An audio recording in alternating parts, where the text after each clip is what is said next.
नाज़रीन, इसी कहानी का पहला पार्ट हमने पहले आपसे शेयर कर दिया था और ऑडियंस की रिक्वेस्ट पर दूसरा पार्ट आज इस वीडियो में आपसे शेयर होगा। अगर आप इस कहानी का पहला पार्ट देखना चाहते हैं तो आपको इस वीडियो के डिस्क्रिप्शन में लिंक मिल जाएगा।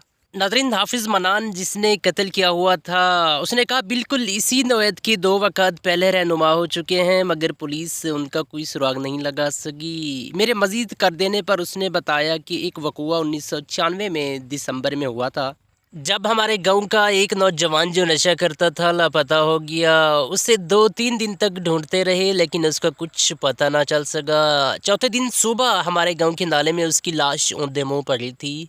जब लाश को सीधा किया गया तो उसका गला छुरी से कटा हुआ था। थाना सीतल माड़ी की पुलिस उसका कोई सुराग ना लगा सकी।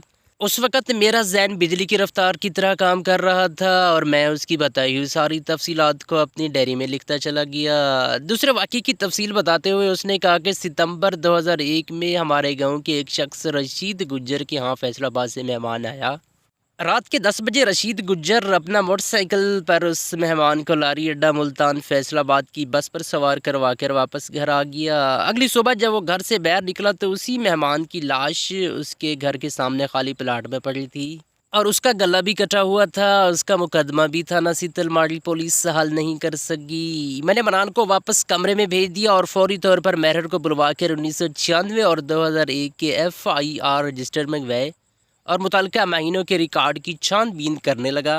मैं थाने के बाहर लान में टहलने लगा। मेरे जहन में सवालात भरमक्खियों की तरह आ रहे थे। मुझे हाफिज़ मनान की मालूमात पर हैरत थी। 13 साल का बच्चा जो मदरसे में ज़ेर तालीम है, उसे कत्ल जैसे संगीन वाक़ात में इस कदर दिलचस्पी कैसे हो सकती है कि दोनों वक़्त उसे पूरी जज़ात के साथ याद हों और वो उनके सर्रे आपस में जोड़ने का भी अहल हो। मैंने ज़हन में एक प्लान तरतीब दिया और उससे अमली जामा पहनाने के लिए वापस अपने कमरे में आ गया। मैंने महर से कहकर जा वारदात से मिलने वाली कमीज़ मंगवा ली और हाफिज़ मनान को अचानक बुलवाकर कमीज़ पहनाई। कमीज़ हर लिहाज से उसकी पैमाइश के आइन मुताबिक थी। मैंने महर को कमरे से बाहर भेजा और गुस्से की हालत तारी करके खड़ा हो गया। मैंने उस पर एतमाद लहजे में कहा, मनान, मुझे पता चल गया है कि ये कत्ल तुम ही ने किया है। अगर तुम मुझे सारा किस्सा खुद बता दो तो मैं तुम्हारे साथ कोई ज़्यादती नहीं होने दूंगा, वरना तुम्हारी कोई बात हरगिज़ नहीं सुनी जाएगी। अगर कोई और 13 साल लड़का होता तो उस पर ये सुनकर कपकपी तारी हो जाती, मगर आपको भी ये जान के हैरत होगी कि न सिर्फ वो इत्मीनान से बैठा रहा बल्कि उल्टा उसने मुझसे सवाल पूछना शुरू कर दिए। थानेदार साहब, आपके पास कमीज़ फिट होने के अलावा क्या सबूत है कि ये कत्ल मैंने किया है? मैंने अपने तरतीब शुदा प्रोग्राम के तहत उसे कहा कि मनान बेटा, तुम्हें पता है आज जुमेरात है। मैं हर जुमेरात को नमाज मगरिब के बाद सियाह कपड़ा सर पर लेकर एक ख़ास किस्म का वजीफ़ा करता हूँ, जिसके बाद मेरे सामने कातिल की तस्वीर आ जाती है। आज भी मैंने इस केस के हवाले से वही वजीफ़ा किया और तुम्हारी तस्वीर मेरे सामने आ गई है। आज भी मैंने इस केस के हवाले से वहीं वजीफ़ा किया और तुम्हारी तस्वीर मेरे सामने आ गई है। हाफिज़ मनान की इस्तकामत पर कोई फ़र्क नहीं पड़ा। उसने फ़ौरन अगला सवाल दाग दिया। फ़र्ज़ करें अगर कत्ल लाहौर से किराए के कातिल मंगवा कर किया गया हो तो फिर आप कातिल की शिनाख्त कैसे करेंगे?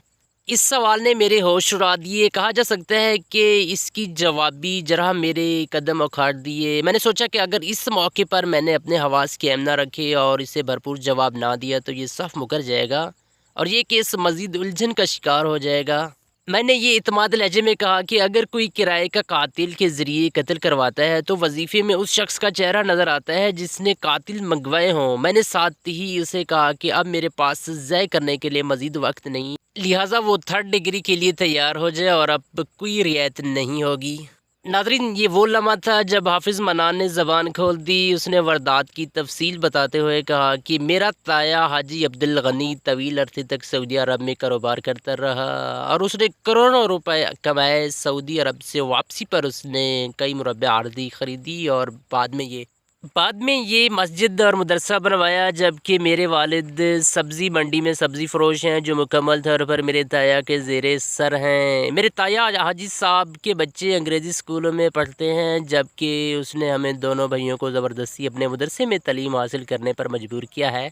मैं चाहता था कि ये मदरसा किसी तरह से बंद हो जाए और हमारी जान छूट जाए। इस मदरसे को बदनाम करने के लिए मैंने बकरा ईद पर मंगवाई गई छुरी को घर से उठाया और उसे मदरसे के किचन में छुपा दिया।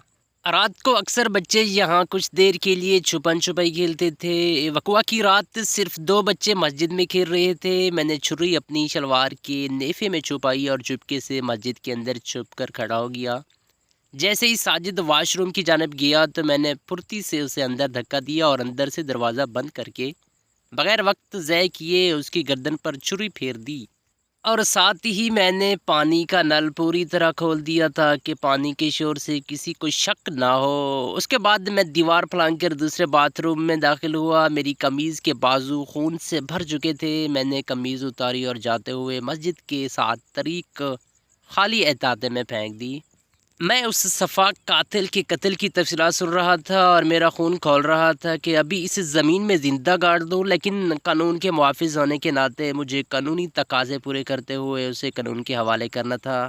میں نے اس کی نشاندہی پر اس قمیض کے ساتھ شلوار اس کے گھر سے برآمد کی جس درزی نے ان کپڑوں کی سلائی کی تھی، اس کی تصدیق بیان بھی ریکارڈ کر لیا۔ مقدمے کی تمام کڑیاں مل گئی تھی۔ اگلے روز سی پی او ملتان منیر چشتی صاحب نے اس واقعے کی تفتیش کے حوالے سے پریس کانفرنس کی اور تفتیشی ٹیم کو انعامات سے نوازا۔